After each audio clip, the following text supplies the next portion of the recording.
1985 हमारे कहानी के हीरो राजीव बजाज पुणे में इंजीनियरिंग पढ़ रहे थे और इसी वक्त बजाज ऑटो के लिए सबसे बड़ा खतरा जन्म ले रहा था। तब तक बजाज चेतक हर गली का सुपरस्टार था। ये सिर्फ स्कूटर नहीं, इज्जत थी। शोरूम के बाहर लाइन लगती थी, 10 साल तक की वेटिंग। इंडिया में स्कूटर का मतलब ही था बजाज।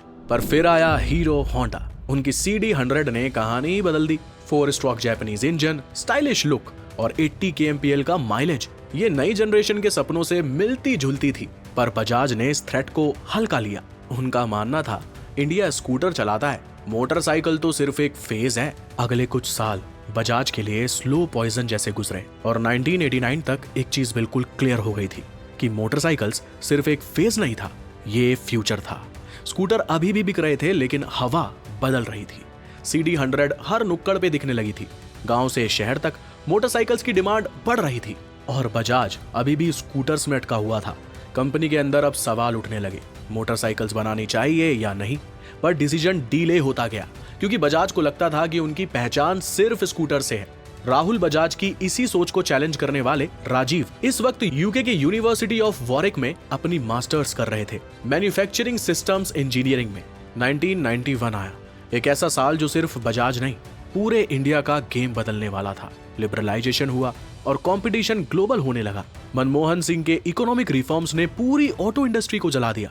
इसी साल 25 साल के राजीव बजाज ने वॉरिक से मास्टर्स कंप्लीट की और ज्वाइन किया बजाज ऑटो बतौर एग्जीक्यूटिव ट्रेनी R&D डिपार्टमेंट में। बजाज ने पहली बार महसूस किया सरकारी प्रोटेक्शन हमेशा नहीं चलेगा। अंदर से आवाज आई, फ्यूचर रेडी बनना पड़ेगा वरना हिस्ट्री बन जाएंगे। उधर मार्केट में CD100 छा चुका था। डीलर्स कहने लगे स्कूटर्स लेने वाले अब मोटरसाइकिल्स पूछ रहे हैं। बजाज के लिए ये सिर्फ सेल्स नहीं, इमेज का क्राइसिस बन चुका था। राहुल बजाज और उनकी टीम ने मोटरसाइकिल्स को साइड बिजनेस नहीं, कोर फोकस बनाना स्टार्ट किया। इसी बीच आई बजाज 4S चैंपियन। माइलेज और परफॉर्मेंस का कॉम्बो देने की कोशिश थी, लेकिन मार्केट कंफ्यूज हो गया। ना हीरो होंडा जैसा माइलेज, ना यामाहा जैसी पावर। साथ ही KB 125 टेस्टिंग में थी, परफॉर्मेंस स्ट्रॉन्ग पर माइलेज लो। बजाज को समझ आया इंजन से ज्यादा जरूरी है इमोशनल ब्रांडिंग कनेक्शन। तब एक बड़ा सवाल उठा, KB सीरीज को ट्वीक करते रहना है या एक नई मोटरसाइकिल सोचनी है जो फ्यूचर का विजन हो। चेतक और सुपर अब सिर्फ सस्टेन कर रहे थे, ग्रो नहीं। एक्सपोर्ट भी एक्सपेक्टेड लेवल तक नहीं पहुंच रहे थे। अगले कुछ साल बजाज के लिए डायरेक्शन ढूंढने जैसे थे और 1995 में एक सोच उठी जिसने बजाज के DNA को बदल दिया। बजाज अब समझ चुका था हीरो होंडा से माइलेज रेस जीतना मुश्किल है, पर एटीट्यूड, स्टाइल, स्पीड में बजाज जीत सकता है। ये सोच थी राजीव बजाज की, जो अब प्रोडक्ट डेवलपमेंट के लीड बन चुके थे। राजीव ने लॉन्ग मीटिंग्स की, एग्जीक्यूटिव्स को कन्विंस किया, R&D रिपोर्ट्स दिखाई, उन्होंने मना किया। फिर प्रेजेंटेशंस हुई। राजीव के विजन पे बोर्ड रूम में हंसी उड़ी। माइलेज के बिना बाइक कौन लेगा? राजीव क्लियर था, अगर पल्सर नहीं चली तो बजाज भी खत्म हो जाएगा। राजीव ने यूनिवर्सिटी ऑफ वॉरिक में लीन प्रोडक्शन, ब्रांडिंग, इनोवेशन सीखा था। होंडा, टोयोटा जैसे ब्रांड्स के केस स्टडी भी पढ़े थे। सिर्फ प्रोडक्ट नहीं, आइडेंटिटी बनो। बजाज ऑटो में विजन क्लियर हुआ, इंडिया की पहली रियल परफॉर्मेंस बाइक बनानी है। ये बाइक माइलेज नहीं, मस्कुलैरिटी, स्ट्रीट प्रेजेंस और यूथ के बोल्ड सपनों की बात करेगी। पर विजन से प्रोडक्ट तक का सफर इजी नहीं था। 1997 आया और बजाज ने पहली बार पल्सर के DNA को शेप देना शुरू किया विद टोक्यो R&D फर्म। 1997 में एक बड़ा शिफ्ट होता है। राजीव बजाज अब प्रोजेक्ट के सिर्फ ऑब्जर्वर नहीं, कैप्टन बन जाते हैं। इसी दौरान एक नाम चुपके से अंदर चर्चा में आता है, पल्सर।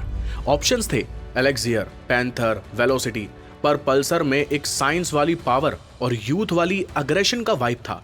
इंटरनल टीम्स ने कहा the name feels alive. Prototype testing full speed पे शुरू हो चुकी थी, लेकिन साथ ही बजाज एक और एक्सपेरिमेंट कर रहा था, बॉक्सर के साथ। 1997 में ही लॉन्च हुआ बॉक्सर। टारगेट था एंट्री लेवल कम्यूटर्स को ग्रैब करना।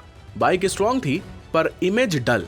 लोग कहने लगे ये तो रूलर के लिए, सिटी बॉयज इसे नहीं चलाएंगे। बॉक्सर बिक तो रही थी, लेकिन बजाज का यूथ आइकन बनने का सपना उससे पूरा नहीं होने वाला था।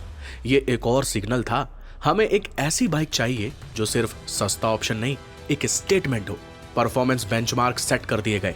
हीरो होंडा से ज्यादा टॉर्क, TVS से तेज पिकअप, यामाहा से हैवी प्रेजेंस। राजीव ने एक लाइन बोली जो प्रोजेक्ट की हार्ट बीट बन गई, जब बाइक ऑफ होगी तब भी लोग पावर फील करें। मार्केटिंग टीम ने ब्रांडिंग की सोल पे काम करना शुरू कर दिया। बज़वर्ड्स आए, dominance, masculinity, urban alpha rider, और वहीं पहली बार ड्राफ्ट हुआ एक टैगलाइन जो आगे चलकर एक रेंज बन गई, डेफिनेटली मेल। चेतक और सुपर जैसे स्कूटर्स अब सिर्फ सर्वाइवल टूल्स थे। बजट उनसे निकाल के मोटरसाइकिल पे डाला जा रहा था। लॉन्च टाइमलाइन क्लियर थी, 2000 या 2001 तक बाइक मार्केट में होगी। अभी टेस्टिंग और डिजाइन का 2 साल का मैराथन बचा था। इसी बीच 1998 में बजाज ने लॉन्च की कैलिबर, कावासाकी के साथ मिलकर। टैगलाइन थी हुडी बाबा, और इनिशियल रिस्पॉन्स काफी स्ट्रॉन्ग था। लेकिन प्रॉब्लम वही थी, बाइक बजाज की नहीं थी, टेक्नोलॉजी पार्टनर के साथ में थी। Design generic, riding experience average, और लोग इसे हीरो होंडा का अल्टरनेटिव नहीं, कॉपी समझने लगे। सर्विस नेटवर्क भी वीक था। कुछ ही सालों में कैलिबर डिमांड से बाहर हो गई। 1999 आया और बजाज ने एक गेम चेंजिंग डिसीजन लिया, एक ऐसी फॉरेन पार्टनरशिप जो पल्सर की बैकबोन बनी। ये पार्टनरशिप थी वर्ल्ड फेमस एडवर्टाइजिंग और मार्केटिंग एजेंसी ओगलवी के साथ। 2 साल टेस्टिंग के बाद 1999 में पल्सर का फाइनल वर्जन लॉक हुआ। 2 वेरिएंट्स, पल्सर 150 और 180, दोनों में एटीट्यूड भरा look, bold tank, round headlamp, painted alloy wheels, high ground clearance और एक्सटेंडेड व्हील बेस, एकदम स्ट्रीट फाइटर वाइब। इंजन के लास्ट टचेस भी फाइनल हुए।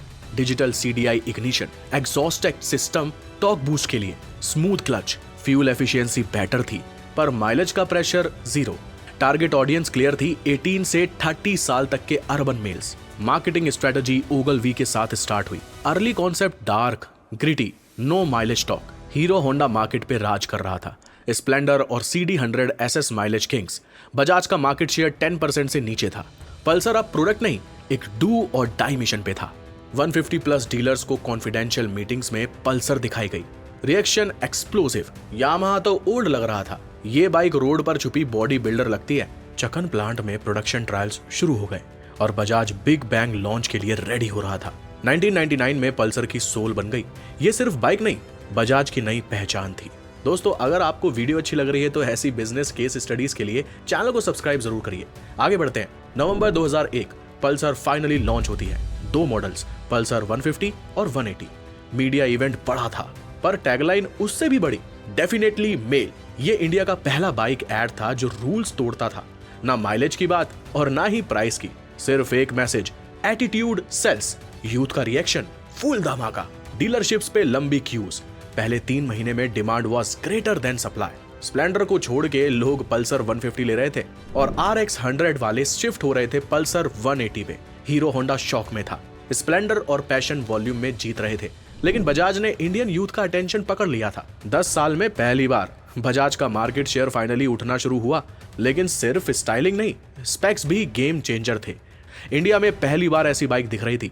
बजाज का टारगेट था 20,000 bikes per month. Result 25,000 plus bikes हर महीने सेल हुई। प्रोडक्शन 6 महीने में 2 बार बढ़ानी पड़ी। बजाज का इमेज लिटरली ओवरनाइट बदल गया, from scooter company to performance bike brand. India का यूथ कह रहा था, Splendor is for dad, Pulsar is for me. Finally एक इंडियन बाइक जो 80s की नहीं लगती। माइलेज नहीं चाहिए, फन चाहिए। डीलर्स रिपोर्ट कर रहे थे waiting list, Delhi, Mumbai, Pune, Bangalore, up to 30 days. Pulsar college fest, night rides, street races का पार्ट बन गई। टी-शर्ट्स, जैकेट्स, स्टिकर्स, इंडिया की bike with fan club. Bajaj ने सेलेक्ट सिटीज में मर्चेंडाइज ट्रायल्स भी शुरू किए। राजीव बजाज को उनके एक्स्ट्राऑर्डिनरी वर्क के बदौलत 2005 में बजाज ऑटो का मैनेजिंग डायरेक्टर बना दिया गया। आपको बजाज पल्सर की इस कहानी के बारे में पता था या नहीं? कमेंट्स में जरूर बताएं। और नेक्स्ट आप ये वीडियो देख सकते हैं जहां 65 साल के हार्लैंड सैंडर्स ने बना डाला KFC। धन्यवाद।